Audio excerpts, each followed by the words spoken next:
fuel door release latch replacement. This is the part I'm going to replace it with. From the inside, you're going to press these two tabs with a screwdriver to release it from the inside.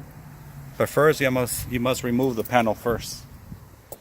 You have to remove these two holders, the light, and this panel door.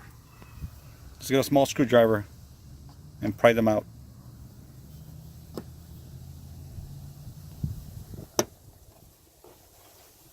Just pull. The next one.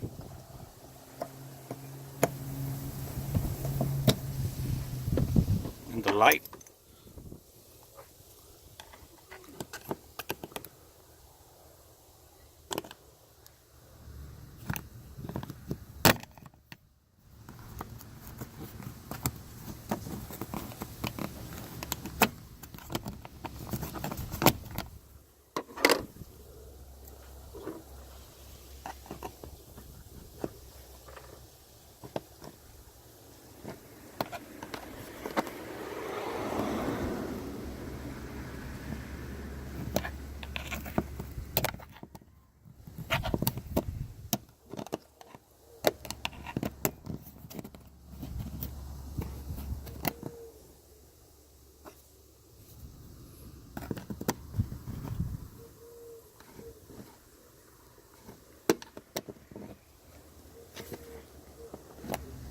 Be careful not to break that.